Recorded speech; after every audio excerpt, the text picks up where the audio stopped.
एक लड़की की मौत, एक लड़के का बदला और एक ऐसा अपराध जिसने पूरे नैनीताल को हिलाकर रख दिया। क्या प्यार इंसान को इतना अंधा बना सकता है कि वह हत्या जैसा जघन्य अपराध कर बैठे? आज की यह सच्ची क्राइम स्टोरी आपके रोंगटे खड़े कर देगी। 2 अगस्त 2022 रात 9 बजे नैनीताल का रामनगर कस्बा सोने की तैयारी कर रहा था। सुहेल सिद्दीकी, जो एक छोटी सी स्टेशनरी की दुकान चलाता था, ने अपनी प्लेटिना बाइक स्टार्ट की और घर की ओर निकल पड़ा। उस दिन उसका रूटीन बदलने वाला था, क्योंकि वह कभी घर नहीं पहुंचा। नमस्कार दोस्तों, मैं विवेक पंडित। आज की कहानी उत्तराखंड के नैनीताल की है। यह बात 2022 की है। 2 अगस्त 2022 को हर रोज की तरह सुहेल ने 9 बजे अपनी दुकान बंद की और घर के लिए निकल पड़ा। आमतौर पर वह दुकान से मात्र 20 मिनट में घर पहुंच जाता था, लेकिन उस दिन उसे घर पहुंचने में काफ़ी देर हो गई। जब काफ़ी समय तक वह घर नहीं पहुंचा तो उसके परिवार वालों ने उसे फ़ोन किया, लेकिन उसका मोबाइल बंद आ रहा था। मोबाइल फ़ोन बंद आने से सुहेल के घर वाले चिंतित हो उठे। उनकी परेशानी की वजह यह थी कि सुहेल ने दुकान बंद करते समय घर फ़ोन करके बता दिया था कि वह निकल रहा है। जब काफ़ी देर इंतजार करने के बाद भी वह घर नहीं पहुंचा तो उसके 2 छोटे भाई उसकी तलाश में बाइक से निकल पड़े, लेकिन दुकान से घर तक के रास्ते में उन्हें सुहेल कहीं भी नहीं दिखा। रात काफ़ी हो चुकी थी। मोबाइल भी लगातार बंद आ रहा था, जिससे उनके मन में तरह तरह के सवाल उठने लगे। आखिरकार दोनों भाई सीधे रामनगर कोतवाली पहुंचे और कोतवाल अरुण सैनी को सुहेल के लापता होने की सूचना दी। सुहेल के गायब होने की सूचना मिलते ही पुलिस तुरंत सक्रिय हो गई। कोतवाल अरुण सैनी ने रामनगर के सभी पुलिस चौकियों के प्रभारियों को इस मामले की जानकारी देकर सुहेल की तलाश के आदेश दिए। इसी दौरान देर रात किसी ने सूचना दी कि रात करीब 9 बजे सड़क पर एक बाइक सवार की टक्कर एक कार से हो गई थी, जिससे वह घायल हो गया। इसके बाद कार चालक ने घायल बाइक सवार को अपनी गाड़ी में डालकर कहीं ले गया था। यह जानकारी मिलते ही पुलिस ने उस क्षेत्र में लगे सीसीटीवी कैमरों की फुटेज खंगालनी शुरू की। फुटेज देखने के बाद पूरा मामला साफ हो गया। सुहेल की दुकान से कुछ ही दूरी पर कार सवारों ने उसकी बाइक को टक्कर मारकर उसे गिरा दिया। इसके बाद उन्होंने सुहेल के साथ मारपीट की और जबरदस्ती उसे कार में डाल लिया। सीसीटीवी फुटेज में यह भी साफ दिखा कि कार सवार उसकी बाइक को भी अपने साथ ले गए थे। हालांकि रात का समय होने के कारण कार सवारों की पहचान करना मुश्किल हो रहा था। पुलिस ने इस घटना की गहराई से जांच शुरू की और काफ़ी कोशिशें की, लेकिन कोई ठोस सुराग हाथ नहीं लगा। अगले दिन 3 अगस्त 2022 को सुहेल के भाई जुनैद ने अज्ञात लोगों के खिलाफ अपहरण की रिपोर्ट दर्ज कराई। उसने पुलिस को बताया कि उनकी किसी से कोई दुश्मनी नहीं थी, लेकिन काफ़ी समय पहले चोर पानी के भरत आर्य से सुहेल का मनमुटाव हुआ था।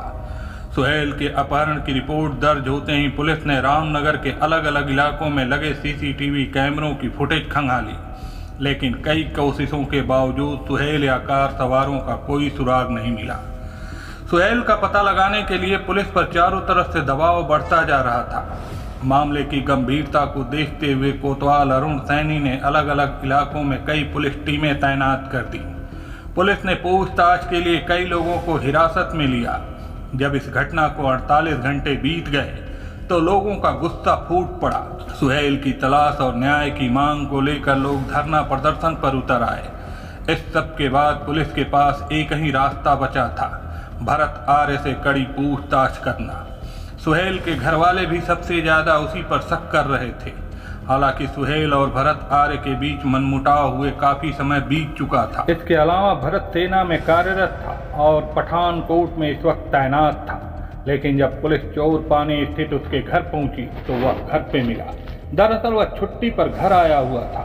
पुलिस ने तुरंत भरत आर्य को पूछताछ के लिए हिरासत में लिया और उसे कोतवाली ले आई। पूछताछ के दौरान भरत आर्य ने खुद को बेगुनाह बताते हुए कहा कि वह 14 जुलाई को छुट्टी पर आया था और उसका सुहेल से कोई संपर्क नहीं था।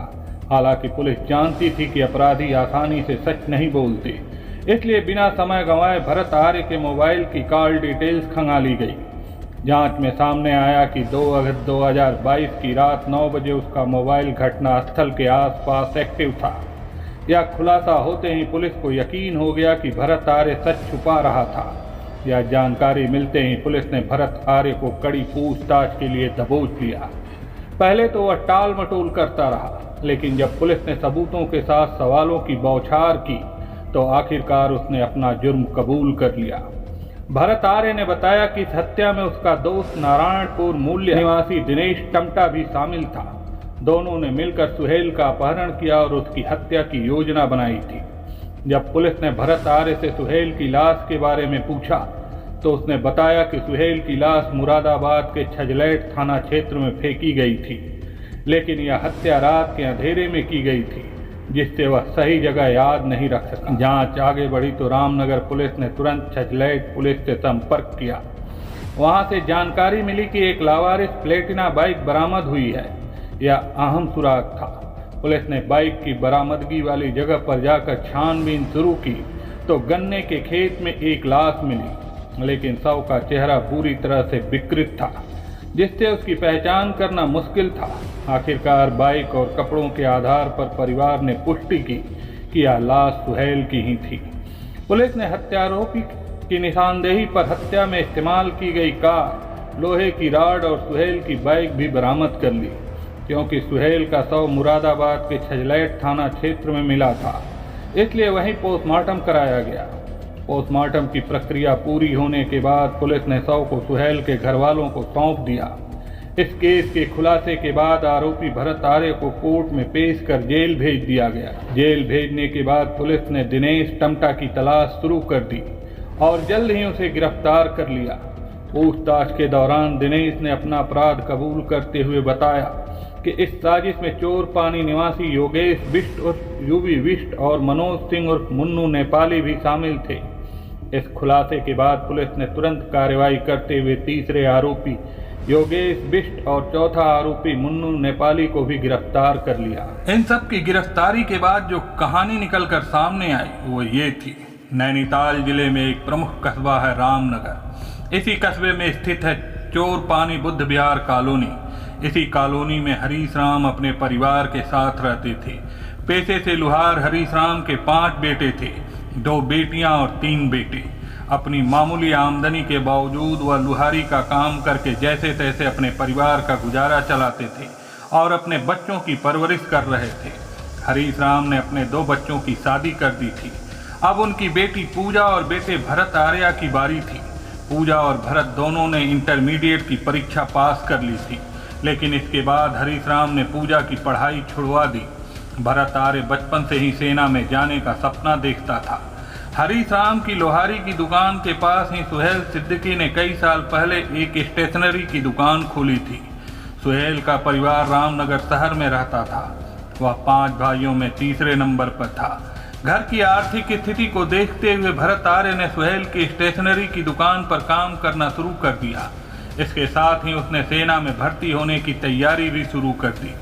भरत आर्य का घर दुकान से कुछ ही दूरी पर था, इसलिए पूजा ही रोजाना अपने भाई और पिता के लिए खाना लेकर आती थी।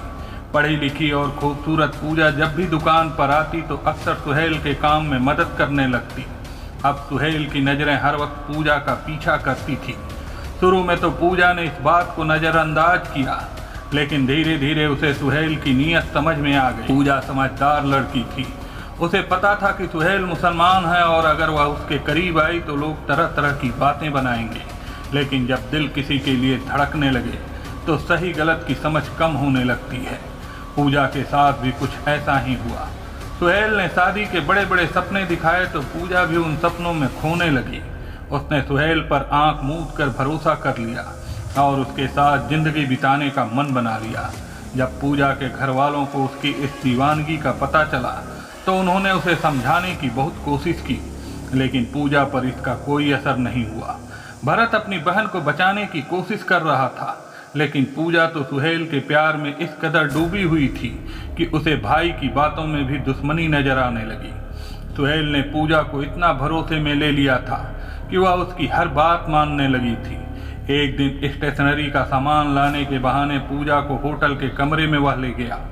जब वह होटल के कमरे में पहुंचे तो शुरुआत में पूजा को थोड़ा अजीब लगा, लेकिन सुहेल ने प्यार भरी बातें करके उसे मना लिया। पूजा को यकीन था कि सुहेल जल्द ही उससे शादी करेगा, इसलिए वह उसकी हर बात मानती चली गई। पहली बार होटल के कमरे में जो हुआ, उसके बाद दोनों के बीच शारीरिक संबंध बनते रहे। पूजा इसे प्यार समझती रही, लेकिन उसे यह अंदाजा नहीं था कि सुहेल के इरादे कुछ और थे। धीरे धीरे सुहेल का व्यवहार बदलने लगा। जो पहले घंटों उसके साथ बैठकर मीठी मीठी बातें करता था, अब वही सुहेल उसे नज़रअंदाज करने लगा। पूजा को लगने लगा कि शायद वह किसी परेशानी में है, लेकिन सच्चाई कुछ और ही थी। एक दिन की बात है, सुहेल किसी काम से शहर गया था और भूल से अपना मोबाइल दुकान पर ही छोड़ गया। थोड़ी देर बाद उसके फ़ोन पर एक अनजान नंबर से मिस्ड कॉल आई। पूजा ने पहले तो ध्यान नहीं दिया, लेकिन जब वही कॉल बार बार आने लगी तो उसे कुछ अजीब लगा। उसने मोबाइल उठाकर देखा तो वह नंबर किसी लड़की के नाम से सेव था। यह देखकर उसके दिल की धड़कन तेज हो गई। लगातार कॉल आना और किसी लड़की का नाम देखकर उसे समझते देर नहीं लगी कि सुहेल उसके साथ प्यार का खेल खेल रहा था। सुहेल के लौटते ही पूजा ने उसे बताया कि उसके मोबाइल पर किसी लड़की की बार बार मिस्ड कॉल आ रही थी। यह सुनते ही सुहेल तिलमिला उठा और गुस्से में बोला, हमारे फ़ोन को हाथ लगाने की ज़रूरत नहीं। सुहेल का ऐसा रुख देखकर पूजा सन्न रह गई। जिस इंसान पर वह जान छिड़कती थी, वही अब उससे इस तरह बात कर रहा था। उसके दिल में शक और डर दोनों घर करने लगे। अगले दिन पूजा दुकान पर नहीं गई। उसे लगा कि सुहेल उसे ज़रूर फ़ोन करेगा, लेकिन जब पूरा दिन बीत गया और कोई कॉल नहीं आई तो उसका दिल टूट गया। फिर भी उम्मीद बाकी थी, इसलिए उसने खुद सुहेल को फ़ोन किया, लेकिन उसने कॉल रिसीव नहीं की। पूजा ने कई बार मैसेज भी किए, मगर कोई जवाब नहीं मिला। दूसरे दिन भी वही हाल रहा। आखिर जब इंतज़ार नहीं हुआ तो वह खुद दुकान पहुंची, लेकिन सुहेल वहां नहीं था। मायूस होकर वह घर लौट आई। तीसरे दिन पूजा अपने तय समय पर दुकान पहुंची तो देखा सुहेल किसी से व्हाट्सएप पर चैटिंग में मस्त था। यह देखते ही उसे समझ आ गया कि सुहेल ने किसी और लड़की को अपने जाल में फंसा लिया है। सुहेल पहले से ही सब तय कर चुका था। उसने पूजा को अलग करने का बहाना बनाते हुए उसे कुछ पैसे देने की कोशिश की, मानो वह कोई सौदा कर रहा हो। यह देखकर पूजा के पैरों तले जमीन खिसक गई। जिस लड़के पर उसने खुद से ज़्यादा भरोसा किया, उसी ने उसे यूं बीच रास्ते में छोड़ दिया। घर पहुंचते ही पूजा ने सारी बात अपने भाई भरत आर्य को बता दी। बहन की आप बीती सुनते ही भरत की आंखों में गुस्से की लपटें उठने लगी। उसने सबसे ज़्यादा तकलीफ इस बात की थी कि सुहेल ने उनकी मजबूरी और गरीबी का फ़ायदा उठाकर उसकी बहन की इज्जत से खिलवाड़ किया था। भरत आर्य इस दौरान आर्मी में सेलेक्ट हो चुका था, लेकिन पूजा की हालत देखकर उसका खून खौल उठा। वह सुहेल से बदला लेना चाहता था, मगर वह जानता था कि अगर उसने कोई गलती कर दी तो नौकरी जाने से पहले ही जेल चला जाएगा। इस मजबूरी ने उसे उस वक्त शांत रहने पर मजबूर कर दिया, लेकिन उसके दिल में बदले की आग जल उठी थी। भरत आर्य ने यह बात अपने घर वालों से छुपा ली थी, लेकिन अपनी बहन की खुशी के लिए उसने सुहेल से मिलने का फैसला किया। वह अपनी बहन से बेहद ज़्यादा प्यार करता था कि अगर ज़रूरत पड़ी तो वह अपने परिवार से लड़कर भी उसकी शादी सुहेल से कराने को तैयार था। मगर जब भरत ने सुहेल से बात की तो उसने साफ कह दिया कि उसके घर वाले किसी दूसरे मजहब की लड़की को बहू बनाने के लिए राजी नहीं है। यह सुनकर भरत के पैरों तले जमीन खिसक गई। वह चुपचाप अपने घर लौट आया, लेकिन उसके मन में बदले का तूफान उठ चुका था। घर आकर भरत ने पूजा को समझाने की कोशिश की, लेकिन वह उसकी एक भी बात मानने को तैयार नहीं थी। 2017 में जब सुहेल ने शादी से इनकार कर दिया तो पूजा इस सदमे को सहन नहीं कर पाई। वह सुहेल के बिना खुद को बेबस महसूस करने लगी थी। धीरे धीरे उसकी मानसिक हालत भी बिगड़ने लगी। आखिरकार एक दिन उसने जहर खाकर अपनी जान दे दी। बहन की मौत से भरत आर्य पूरी तरह टूट गया। वह उसे इंसाफ दिलाना चाहता था, लेकिन सुहेल के खिलाफ कोई ठोस सबूत नहीं था जिससे वह सुहेल को सजा दिला सके। भरत के मन में बदले की आग जल रही थी, लेकिन वह सही वक्त का इंतजार कर रहा था। भरत आर्य की नौकरी लगने के बाद घर की आर्थिक हालत सुधर गई थी।